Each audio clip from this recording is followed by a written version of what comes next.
Thank you everyone for joining us for this webinar on the history and art of the advance presented by AJ Penn. My name is Laura Lawrence and I'm the Global Marketing Director at Harman. Just a few things before we get started. Everyone on the call is muted to keep down noise levels, but there is a chat function where you can submit your questions and we'll consolidate those and get those answered at the end. This webinar is also being recorded and the link will be made available a few days after this presentation. We do have a number of other webinars taking place over the next few months for audio, lighting, video, and control, and we'd like to encourage you to take a look at the different webinars in our Learning Session Workshop series on pro.harman.com, as well as visiting Harman Professional University to see our many on-demand and certification courses, and all of that is available to you for free. And now I'd like to introduce you to AJ Penn, the presenter for today's webinar. Since the early 1990s, AJ has worked in the lighting industry as a technician, programmer, and designer for feature films, corporate events, and television. Now focusing on live concert production design, AJ is currently working with OneRepublic and Josh Groban. Now I'm going to pass it over to you, AJ. Hello. Greetings, everyone out there in internet land. And those watching later on YouTube, because I saw from the last webinar that actually happened. I'd like to welcome everybody from around the world, say hello to anybody that I may have met in person before, and thank everybody for attending. And I'll start by thanking Laura and Brad for getting me into this and having me do these webinars. So this, I couldn't resist this slide as we start out here. This kid here that you're looking at on an old MA1 light is, he's 15 years old now. And I'm talking today about advancing gigs, what you do before you get to the show. Last week, a couple weeks ago, month, I guess, we were talking about the show kernel, which is my concept of that package of information and intellectual property that is your toolbox that you're going to use when you go to a gig. And now I'm going to be talking about how you use that toolbox and the steps that you go through to get ready for your artist performance in any given situation. So, why is, oh, I got to press the right button here in a minute. There we go. Why is a solid advance essential? I think that this cartoon says it all. No gig is ever going to happen without you doing your homework. The more you communicate, the less you have to figure out on the day. It's that simple. Time is a resource.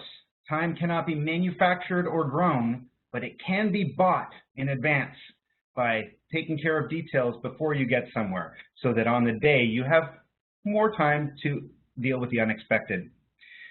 So I mentioned the show kernel. That's the package of information that you're arming yourself with to start this advanced process. But before I describe the process, I would like to delve a bit into the history of advancing gigs. Let's go way back. And I'm going to start by thanking Mr. Steve Baird. He's Dream Theaters LD right now. He worked for Julio Iglesias, Norris Jones. And if you go further back, he worked for Platinum Blonde. And he dug up some of his old plots, and he had a wonderful conversation with me. He's got a couple of years on me. I learned a lot of what I know from Steve Baird. And so I tapped his experience, because he was actually doing what I'm doing now back in the 80s. He was advancing tours. Well, we didn't have the same kind of technology, and we communicated in very different ways before everyone was drafting on computers and sending PDFs everywhere. The first networking solution that you had was called SneakerNet. You would physically have to draw out your plot, take it to the reproduction company, have them make copies of it. If you had show files or any other kind of computer files that you needed to share, you had to put on your sneakers and take them somewhere. There was no emailing it off. CD-ROMs, there was very few common file formats. The first image format was the GIF, if you go way back, and then there was the JPEG, and then there was different types of CAD formats. There was the DWG, AutoCAD, but AutoCAD was used for designing space shuttles in the 80s and 90s. It wasn't really used in theatrical design until, well, it got started in the 90s. We're not going to nail it down to a timeline, but it wasn't easy to use a computer to draft. We had a different set of drafting tools back then. We had, well, today we have maybe a huge gaming PC, some crazy build, or you've got the latest MacBook Pro. But before you had CAD, you had pencils and paper.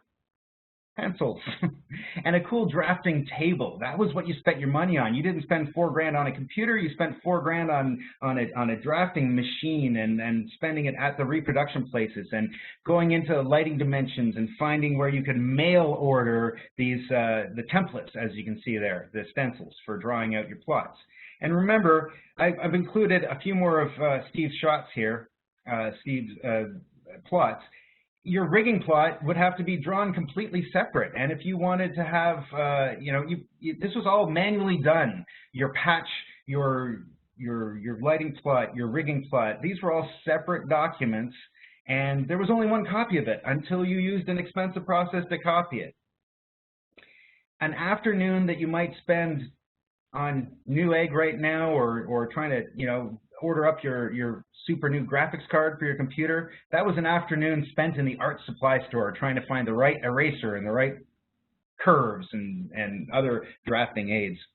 And then technology starts to creep in. We get fax machines and whole hog 2s. The fax machine was a really neat tool in the hotel. Roadies learned quickly that if you needed something printed out, you could fax it to the front desk, and they'd save it for you, put it in an envelope. Sometimes they would even photocopy that thermal paper so you'd have a really good copy of what you printed out. And if you wanted a large plot, most people know that most programs will have a way to split your plot up into several 11.5 or 8.5 by 11 or A4 size pages to make one large plot. And you could do that through a fax machine. That was one way to communicate with a remote gig. Early cloning was tedious, and I'll just jump back into 2001. I was on tour with Marilyn Manson. We were on an Ozfest tour. And outside of Ozfest, it was scheduled so there was 4 and 5 days off in the middle of the week. So if you drove far enough away from the exclusion zone, there was a big deal to do with how far you had to be from Ozfest to do a show. We were advancing smaller clubs and interesting one-off gigs or festivals. To clone your show on a Hog 2 was a very tedious process. There was a cloning function, but it basically just copied cue by cue. So you'd end up going through your entire show anyway to bring in someone else's new fixtures. And you might be taking your Hog 2 show and having to run it on a defeatured Jan's Hog 2000 or whatever we had. There was all these different models, and each one had limitations. So it wasn't as easy as just jumping on the MA2 and getting ready to rock. The kernel that I talk about, that show kernel, was up here. It wasn't so much a collection of files and documents as to more your own gameplay, and it was more played out at the gig. You've got a couple phone calls in, maybe a few faxes. Right around the corner, early 2000s, though, we had the PDF. We went from having modems and having to find the right CompuServe number to dial up to get internet access to having broadband. You could pay $10 and have free broadband at your hotels, and the venues started putting in faster internet. And people started relying on that. So we started to get broadband increase as well as the magic PDF. And the PDF was finally a file format where it was WYSIWYG, not in the sense of the very esteemed and awesome visualizer, but the concept of what you see is what you get. So finally, I knew that if I saw something on my screen and I could get that file emailed to someone and they were smart enough to download that file and open it up, it would look the same on their computer. So I could generate the document remotely. And this just opened up everything. So I'll wrap up this history of advancing because I'm going to move into how we do it now. Let's assume we've got to broadband and PDFs and file formats. But you got to remember that the history of lighting itself as an industry, it's an emerging industry. Machinists had a couple of centuries of pedigree and experience to go on as they started making airplanes and cars and stuff like that. We had machines before then.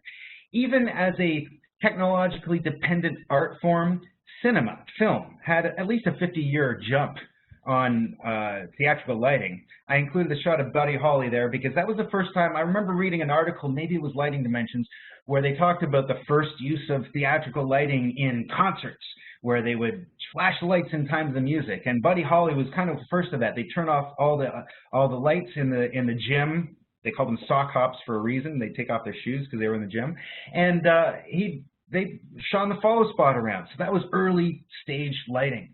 And Buddy Holly's only 70 years ago. You know, it's not an industry with all this incredible pedigree. We've been making things up as we go along. We only started hanging PAs in the 70s above people's heads. So our industry is an emerging, as a nascent industry, which leads us to today's world where we have all kinds of different gigs and we have to advance them. What is the advance? Well, again, my show kernel is that package of information. The advance is, again, it's an approach. It includes communicating by email. It includes getting the right person on the phone. It includes drawing very detailed drawings or touching up someone else's drawings just to communicate what your artist is going to need when you get to the gig. It's all about homework. Homework, homework, homework. You do your homework, you get good grades in school. I'm going to recap that show kernel just so we know what we're talking about.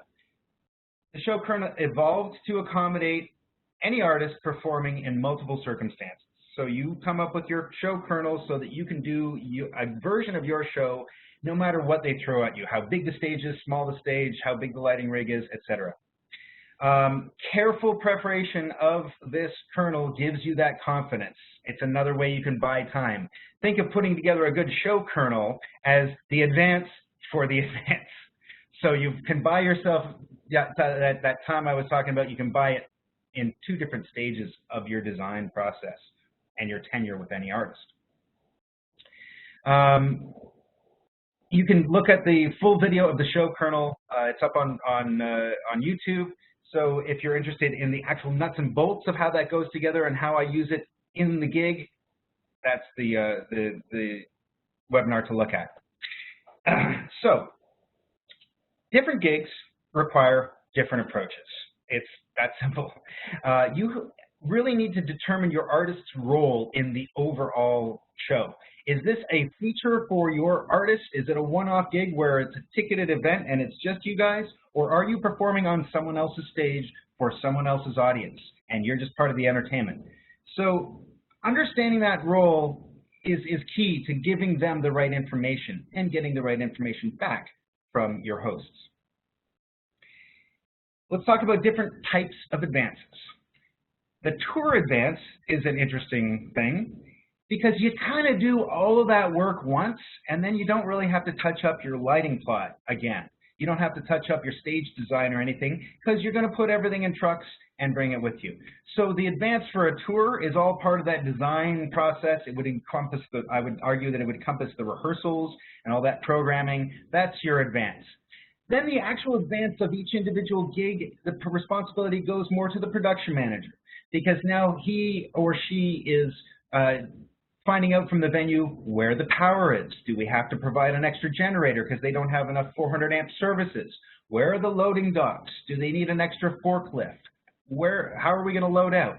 These are all things that are outside of this design or lighting guy purview, but the advance of the tour is advancing everything that's going to go in that truck that you take with you.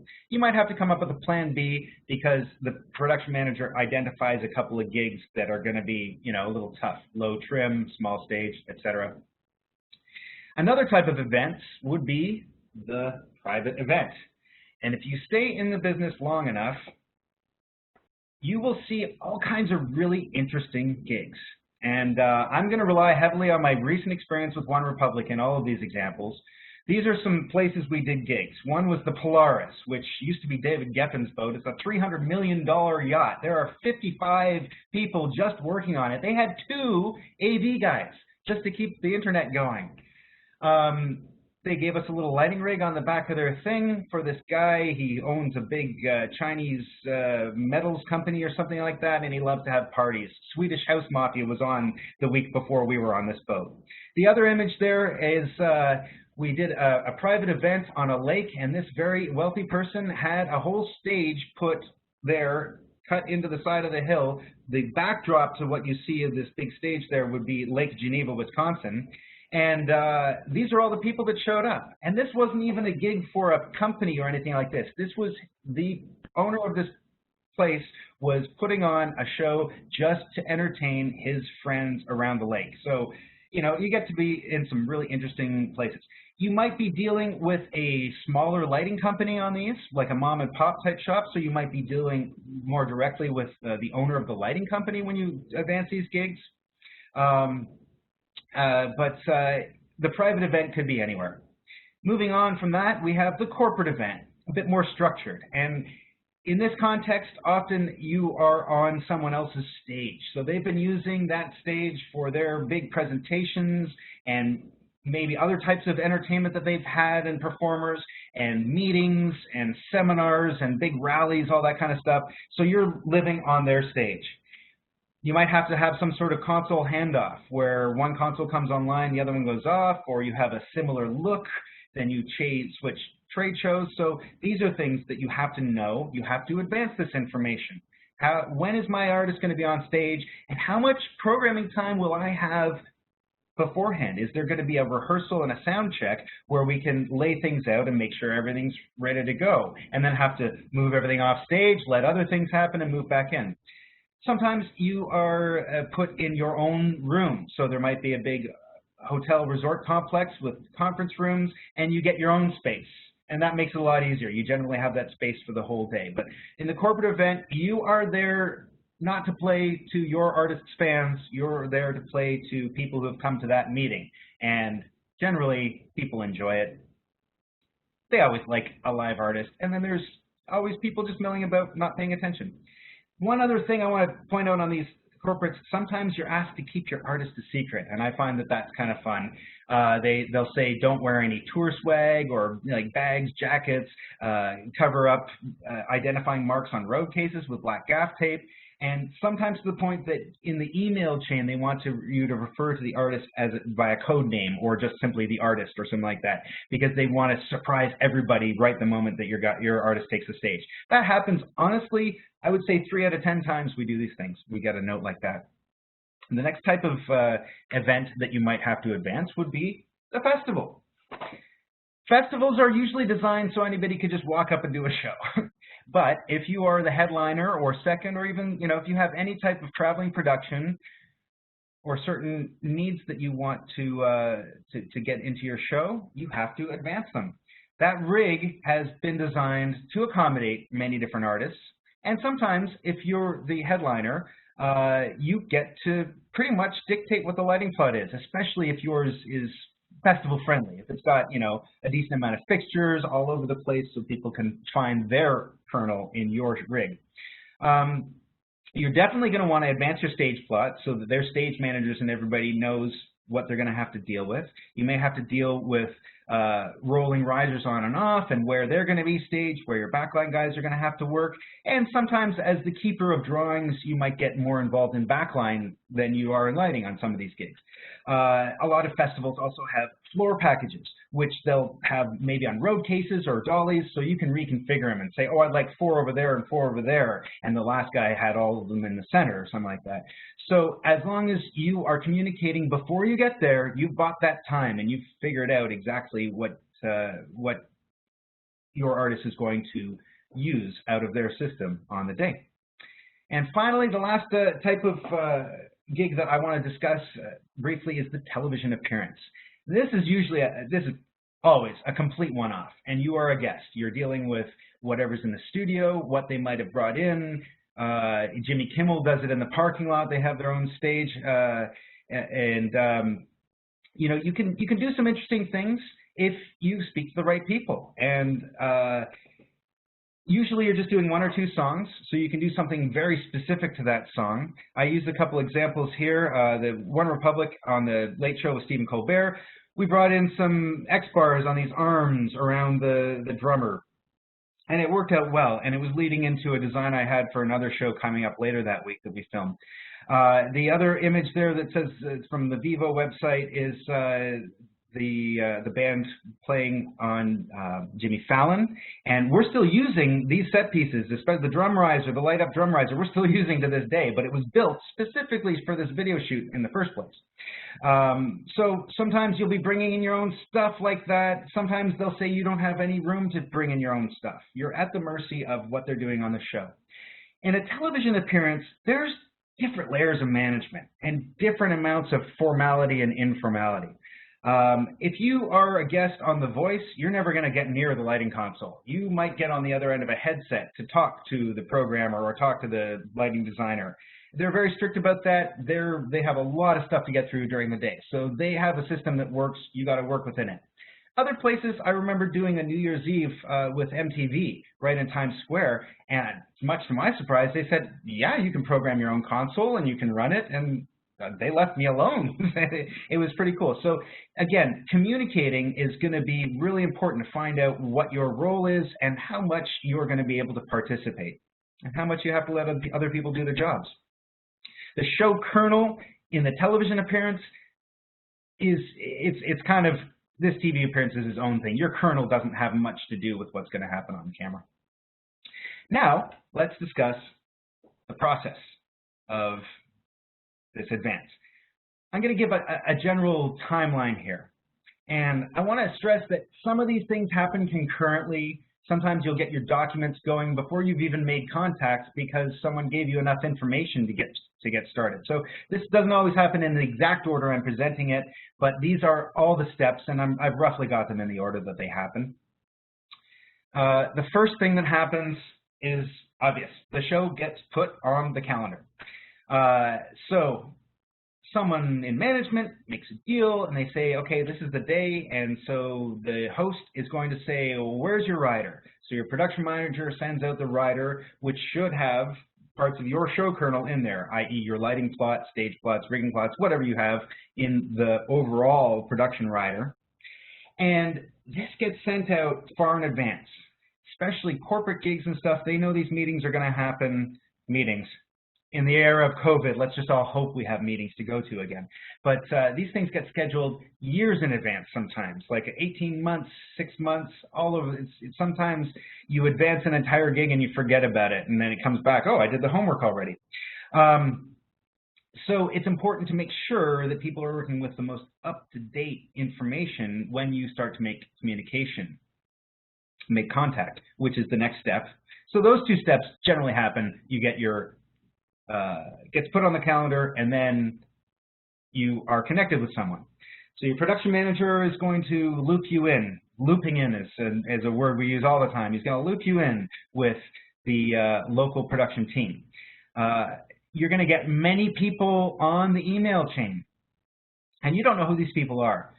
Not that you would think any different in a professional sense, but I'm very careful about what I'm going to say and how I'm going to word things in these emails so that you are assertive enough to say, you know, my artist is expecting this level of production, but at the same time you want to show where you're willing to compromise and just adopt a very professional tone because you don't know who's going to be reading these.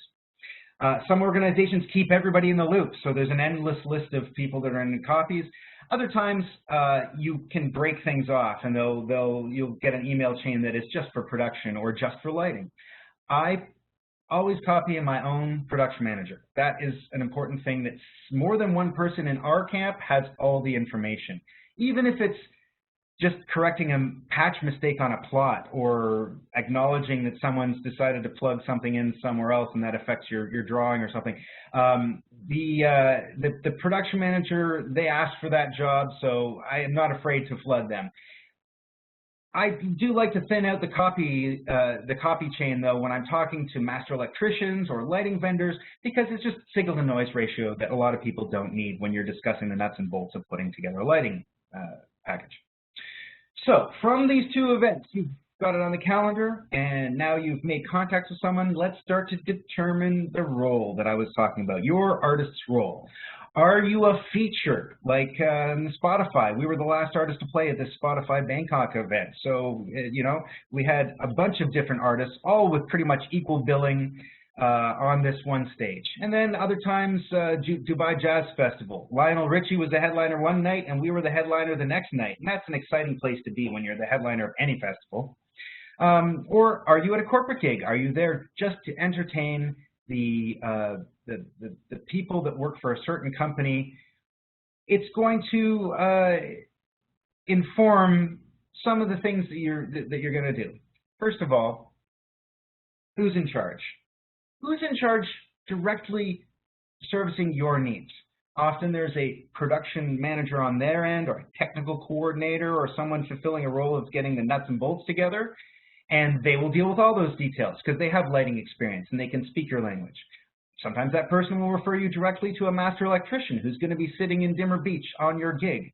They might refer you to a vendor's rep who has all this information, and they're fulfilling the role not just of renting the gear, but production or project managing overall the lighting package.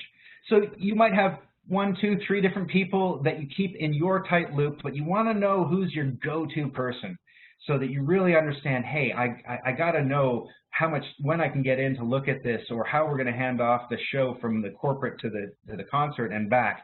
And there's always going to be 1 or 2 people that are going to be able to answer those questions. Now we can start to determine how you're going to share the information and what documents you're going to prepare. So again, we've got our show kernel that's got our very detailed lighting plots and all this information. Sometimes, though, Napkin CAD actually works. You can see here where we did a small acoustic show in a resort hotel somewhere, and the LD for the event sent me his WYSIWYG plot that you can see here, and I just said, oh, actually, it'd be better for me if I move these fixtures downstage. And he sent me back an email, yeah, no problem, that doesn't change my problem, so problem solved, and I didn't have to do much more than that.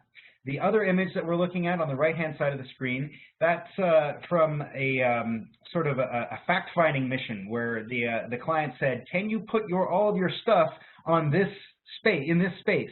And I took their Vectorworks drawing and I put my Vectorworks drawing on top of it, and it shows clearly here, well, we're going to be, before we go into 3D, you can see that we're going to be blocking some entrances and staircases and all this kind of stuff. So sometimes you communicate something to the hosts so that they can maybe change their playbook a bit. They could maybe decide to move the event to a different room that they have access to, or add risers, build up the stage, or whatever. So this is a back and forth part of the advance. Informal like this can be good, but don't let the details slip through. Just because you had the conversation, man, if it's not written down in emails and you don't have drawings to refer to, what you said to someone on a phone call is important. Speaking with people directly, I think, is a really important way of communicating. But following up with an email so that you know what you said on that conversation becomes really important. And then the details don't get slipped through.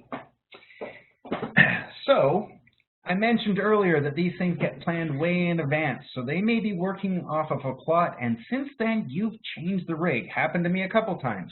You've changed how the rig is going to look. You've reprogrammed the show. A band member has left or been added, so there's another riser on stage. All these things can happen, and that rider got sent out a long time ago, so they're getting ready to advance something that you're not ready.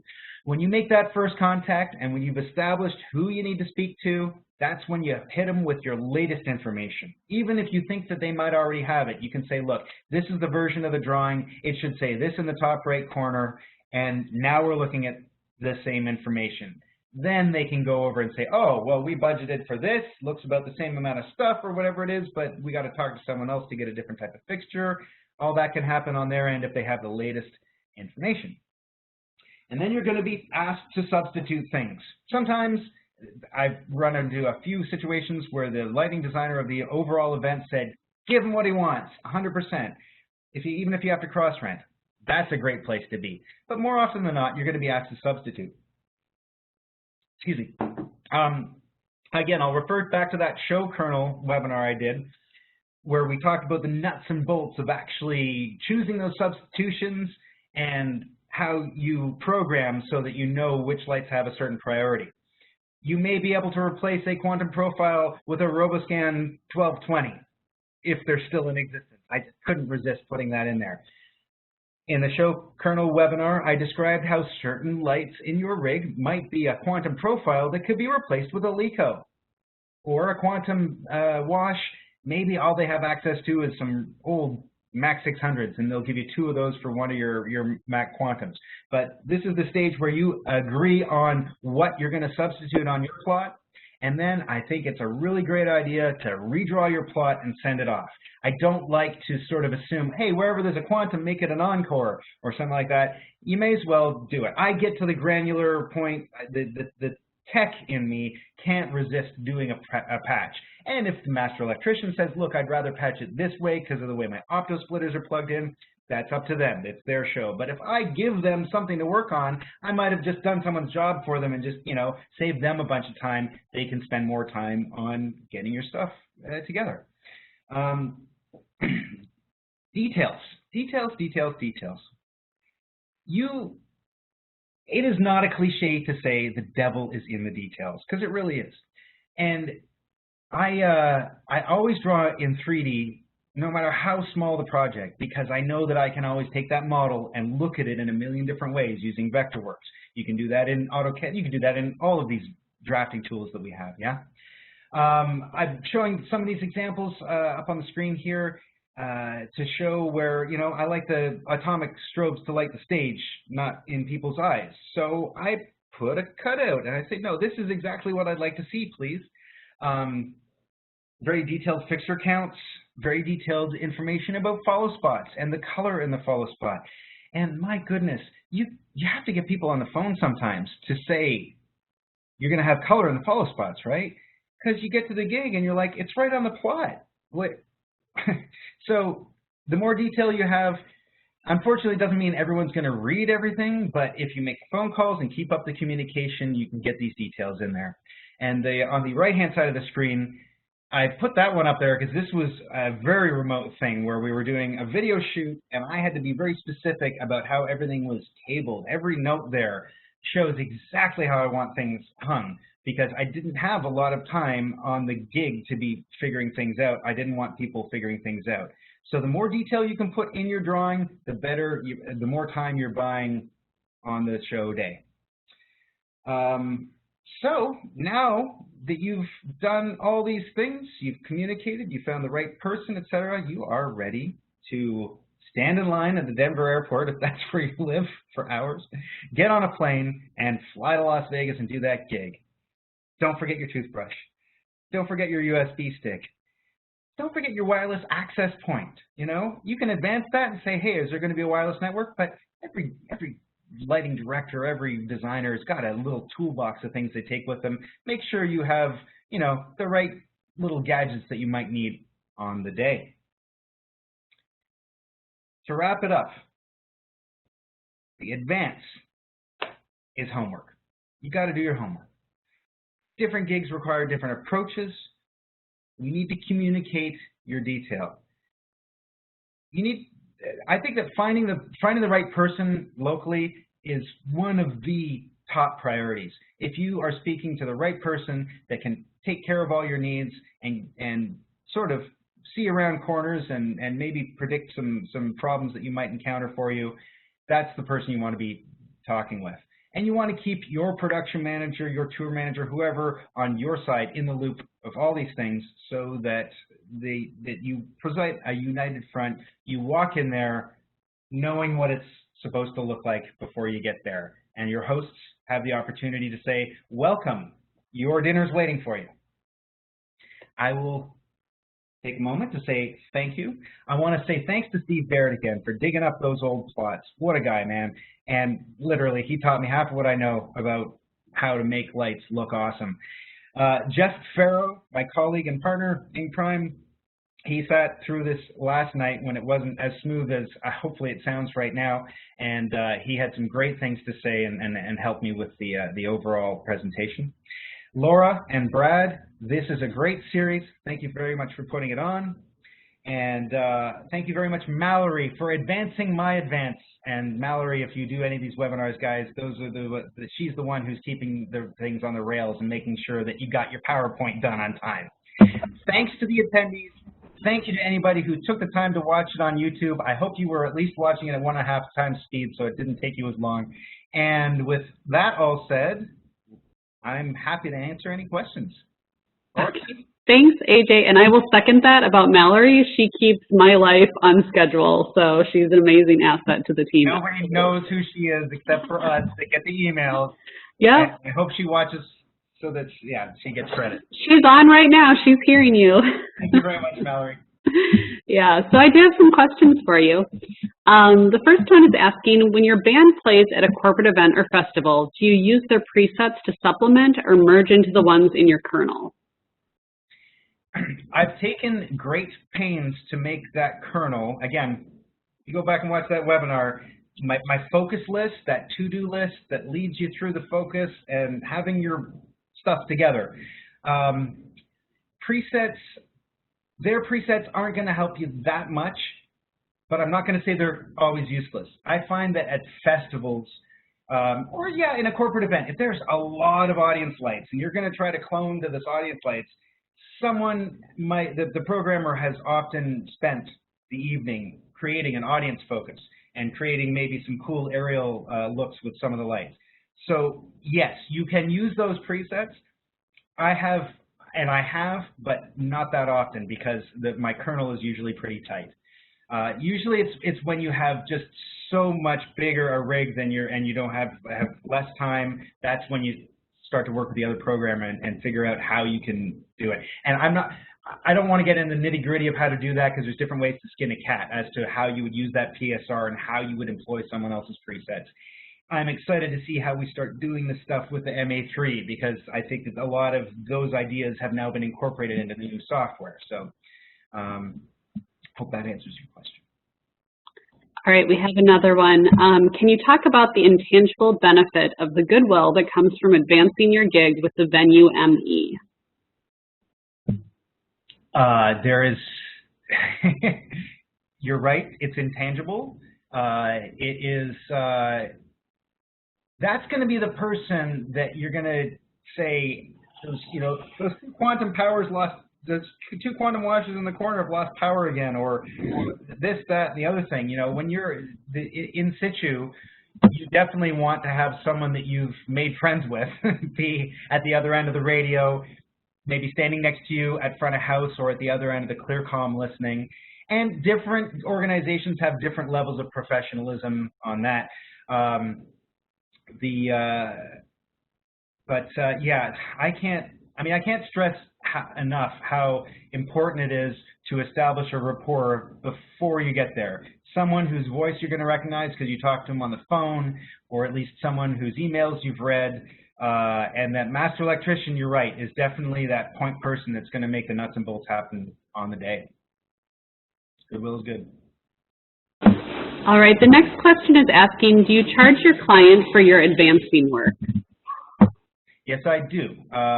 And again, by client, I would mean the client that I'm working for, not the client that the client is working for. So in my artist, like we have a standard fee schedule for when I go out and what I'm paid per day on the road and all that stuff. And yes, I do a flat advance. Some advances are easier than others, just like any job. Sometimes you work 20 hours to get a few bucks, and sometimes you work a couple hours and get a lot of bucks. So yes, I have a standard advance fee, and that would, you have that agreement in place with your client. Keep in mind, I'm working with artists that I'm maintaining a relationship with over a period of time. I've been with OneRepublic for 6 years now, and I've been with Josh for a couple of years now. So that is something that you've established with your client, but you have to get paid for doing this. It's a lot of work. All right, the next question is asking, what was the craziest advancing situation that you had to deal with? Oh, geez. Pick one. Well, I'll say you get a vibe from people you're dancing with, and sometimes your production manager will get you on the phone and say, what have you heard from this production? Oh, I haven't heard much, and I've sent 3 emails and that kind of thing. I wouldn't call that crazy, but there's sometimes when you're like, okay, what are we getting into? And sometimes that's when your on-the-day skills are going to really, sometimes you just can't get all the information. And sometimes they look at you like, what? We didn't even know you're showing up.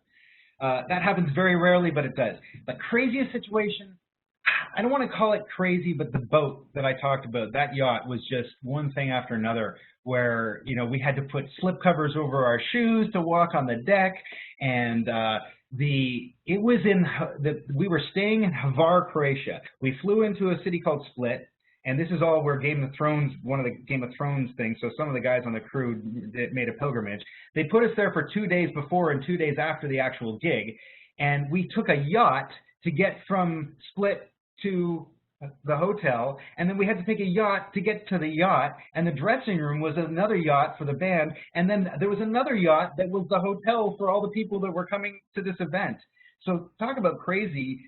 You know, you look at this and you're like, some people just have so much money because there was 60 people at this event, tops, and a lot of them were flown in, let's just call them models, that were there just to fill out the dance floor, and it was that would be the gig on the Polaris was really interesting, and it was a lot of fun for everybody because we had a tiny amount of stage. The lighting room was completely different. We even had our drummer his wife was having a baby, so we had a fill-in drummer who was a good friend, but everything was different, and that was probably the craziest advance aboard the Polaris in the Adriatic Sea. That sounds really nice right now in the midst of this quarantine. Yeah. All right, we have another question. I'm a Roadhouse TT. What is some info you wish you would get but don't? Detailed venue drawings with, if you're going to give me a PDF, which is, I love PDF, but I need a reference. Put a scale bar on there.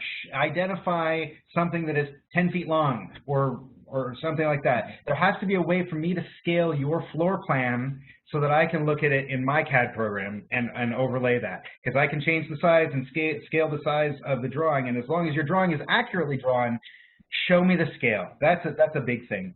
Up-to-date lists of the the most up-to-date information, obviously. But let me just tell you, if you're running a Roadhouse, here's something that a guy like me prefers not to hear. We have 18 studio spots, but only 16 of them really work. It's like, okay, so you have 16 then. Don't tell me you have this, and please, it's not a good look when you are blaming management. You know, how many people have been blamed Live Nation because they took over our venue, and now we have to go through corporate to get a bulb, and I'm like, okay, so what you're telling me is there's 5 lights, not 6. I don't need to hear the backstory of why your rig is inadequate. Tell me what's there, be honest, we're gonna make it work. You know, if you need more stuff in your venue, if we need to rent something, I'll push as hard as I can. My production manager will call another production manager. Someone will free up some money to get some fixtures. Or we'll be told to go suck eggs, and you, Mr. Roadhouse person, and I will work it out together. But the information you can give, detailed drawings to scale, and then the attitude that you take. Hey, I want to work with you. I don't want to make your venue look bad. I want to make my guys look good. All right, next question. What if your client refuses to pay you for advancing work? Is it worth the risk to not do an advance at all or to leave it up to the production manager? Let your conscience be your guide. That's something I say to my children all the time. But honestly, I don't want to answer that. You should be paid for work that you do. If you can't get paid to advance something, then charge more for your services on the day. If you have tight clients, stop working for them. Your quality work is not worth the thing. That's what I hate, is when people who are really good at this work for clients who want a nickel and dime and not realize what we actually do, especially when their artist is pulling in lots and lots of dollars, and especially on corporates and privates, because the money is just flowing. I don't like to spend people's money for no reason, but you know, like you should be paid for work that you do. As to whether you just say, well, then I won't do a design, I won't do an advance. Well, that's on you. You're going to look a certain way, and if you're going to be that person who is complaining about how you weren't paid to do any advance on the gig, you're going to be labeled as a certain kind of person. You're going to get a certain kind of gig, and they're not going to be the good ones, unfortunately. So I would say just do your homework anyway. If you're up and coming in the business, yeah, you're going to give away a lot more for free. I worked for less back then than I do now, but now I have all this experience, and that's what you're paying for. So as you're up and coming, yeah, you're going to give people some leeway, but you're still doing work. Getting on the phone, sending emails, doing plots, that's work. You should be paid. Okay, wonderful. It looks like that was the last question that came in. So, sorry, there goes my doorbell. I don't know if you can hear that. Thank you, AJ, for presenting, and thank you, everyone, for attending. Before we sign off, I'm just going to throw a couple of links into the chat box for you. And these are resources that we get asked about a lot. So the first link is to the Harmon Professional University training site, where you can register to attend any of our curriculum, certification, all of that's free. The second link is to our playlist, where all of these recorded sessions go, and that's out on YouTube. And then the third link is to our events calendar, so you can see all of the upcoming sessions and register to attend whatever you'd like to. So thanks again for joining, and have a great rest of your day and weekend. Thanks, AJ. I've got my kids locked in their bedroom, and your doorbell's going off. It's my lawn guy. I'm sorry. Thanks, everyone. Thanks, everybody. Bye. See you next time. Thanks, AJ. Thanks Bye. again, Brad.